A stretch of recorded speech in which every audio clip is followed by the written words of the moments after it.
Password. Fall, 1976.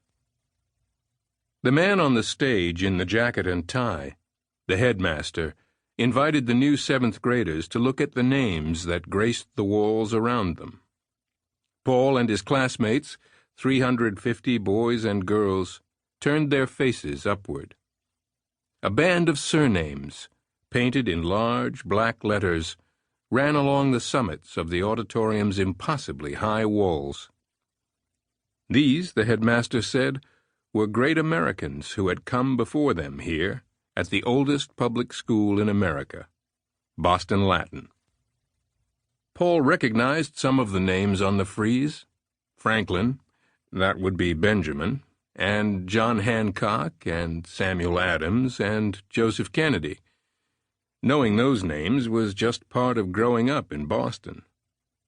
Paul loved music and played the piano and was learning the trumpet, and he knew that Bernstein must be Leonard.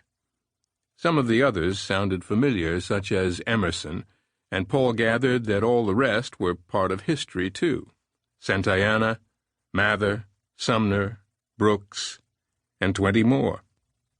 And, said the headmaster, the new students should take note. One space had been left open up there in that pantheon.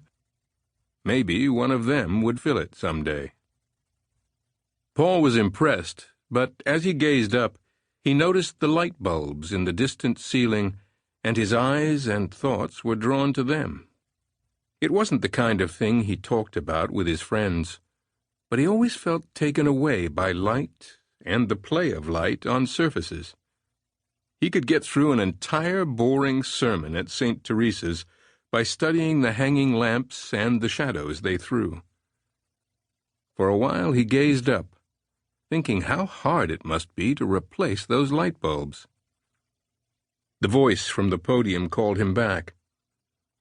Over the next 6 years, 1 in 3 of them would flunk out, the headmaster said. They might be the top 7th graders in Boston, but this was a school where even the best had to work hard. And that meant homework. 4 to 6 hours of homework a night, said the headmaster. Paul stared at the man. In his mind, he spoke to him. Fuck you. I will never do homework. There were things he would do, though, because he wanted to do them. He tried out for the school band and made the cut. And he also decided to check out the computer club. It had a faculty advisor and, for a clubhouse, a windowless room down in the basement, equipped with 6 terminals. They looked like TVs, but they had keyboards in front of them, which meant you could tell these TVs what to do, and that made all the difference. Paul had never liked TV. He called it the stupid box.